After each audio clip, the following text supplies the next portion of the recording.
Bismillahirrahmanirrahim. Assalamualaikum warahmatullahi wabarakatuh.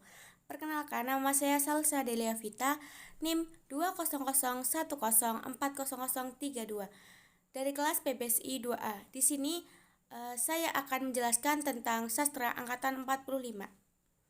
Mungkin teman-teman udah tahu bahwa sejarah sastra ini angkatannya tuh sangat luas dan sangat banyak.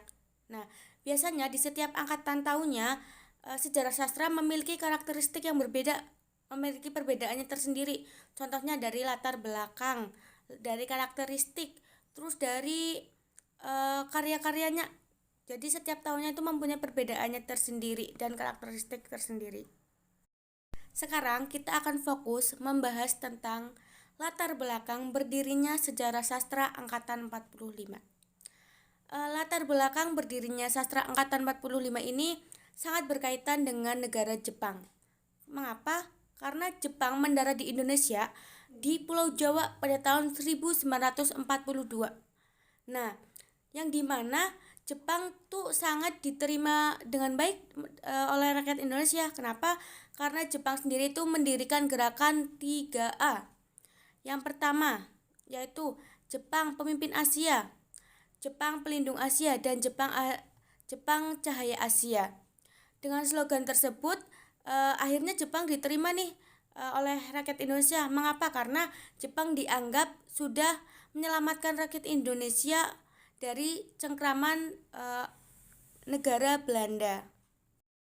Akhirnya Belanda diusir dari Indonesia, dan pada saat itu juga Jepang membuat kebijakan-kebijakan untuk menghapus pengaruh Barat di kalangan masyarakat dan memobilisasi rakyat demi kemenangan Jepang. Salah satu kebijakannya yaitu melarang penggunaan bahasa Belanda dan Inggris dan memajukan penggunaan bahasa Jepang itu tersendiri. Setelah itu, Jepang membubarkan semua organisasi politik dan mendirikan badan baru yang bernama Pusat Tenaga Rakyat atau Putera. Dan ternyata Badan Putera ini tidak berjalan dengan lama karena tidak mendapat dukungan dari masyarakat Jepang. Akhirnya Jepang mendirikan Jawa Hokokai, yang artinya Persatuan Kebaktian Jawa, yang dimana ini lebih diterima di kalangan masyarakat karena sudah menembus ke desa-desa. Jepang juga mendirikan Romusa, yang dimana anggota dari Romusa itu sendiri yaitu petani-petani yang direkrut secara paksa oleh Jepang itu tersendiri. Saat itu Jepang juga mendirikan korps pemuda yang bersifat militer, yaitu ada Senendan, Keibondan, Heiho, dan Peta. Karakteristik yang terdapat dalam sastra angkatan 45 ini yaitu mengenai propaganda Jepang terhadap kesusastraan di Indonesia. Entah itu dari segi latar belakang dan kebijakan, itu sangat berbeda dari karakteristik kesusastraan angkatan tahun sebelum-sebelumnya. Nah, dalam propaganda Jepang ini, Jepang juga mendirikan surat kabar Indonesia Raya yang isinya yaitu tentang pesan pemerintah, dan masih banyak lagi media lain yang digunakan Jepang untuk mempropaganda kita. Nah, pada masa ini juga mempunyai ciri khas, entah dari itu penulisnya ataupun jenis karya sastranya itu tersendiri. Sekarang kita akan membahas tentang karya dan pengarangnya. Di setiap angkatan pasti mempunyai karya dan pengarangnya tersendiri. Salah satunya di angkatan 45 nih yang akan kita bahas. Yang pertama yaitu ada, nanti saya akan menyebutkan beberapa. Yang pertama ada Chairil Anwar dengan karyanya Kerikil Tajam. Terus ada lagi yang kedua ESN dengan karya yang berjudul Rukmini. Lalu yang ketiga ada Karim Halim dengan karya yang berjudul Palawija, dan masih banyak lagi, nanti teman-teman bisa mencari dari referensi lainnya. Sekarang kita akan membahas tentang karya puncak angkatan 45. Nah, di sini ada 4 novelis yang menonjol pada periode ini.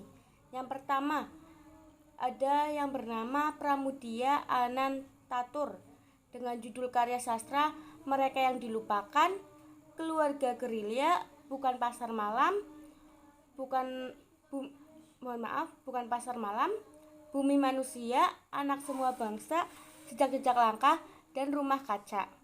Nah, yang kedua ada novelis yang bernama Ahdian Kartamiharja dengan judul karya Sastra Ateis dan Debu Cinta Beterbangan. Yang ketiga ada Utuy Tatang Santani dengan judul karya Sastra Tambera. Nah, yang terakhir novelis terakhir yaitu bernama Mokhtar Lubis dengan judul karya sastra Jalan Tak Ada Ujung, Tak Ada Esok, Maut dan Cinta, Tanah Gersang, dan Harimau-Harimau.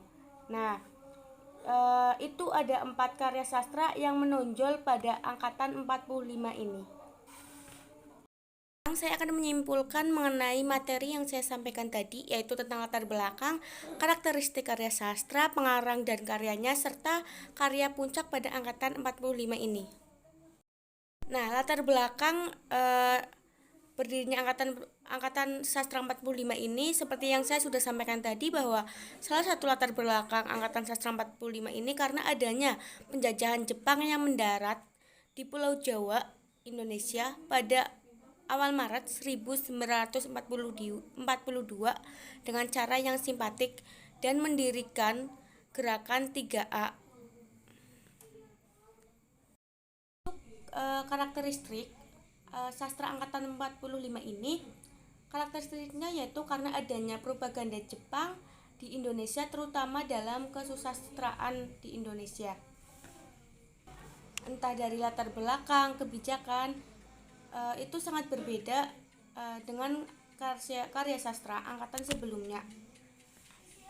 Nah, untuk pengarang dan karyanya pada angkatan 45 ini, salah satu yang terkenal yaitu pengarang yang bernama Chairil Anwar dengan karya yang berjudul Kerikil Tajam.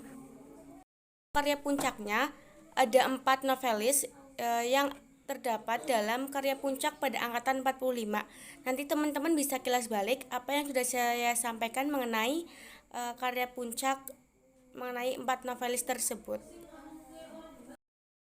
Sekian materi yang saya sampaikan. Mohon maaf apabila ada kekurangan dan kesalahan. Mohon untuk evaluasi saya ke depannya. Kritik dan saran sangat saya harapkan baik dari teman-teman semua. Sekian, wassalamualaikum warahmatullahi wabarakatuh. Terima kasih.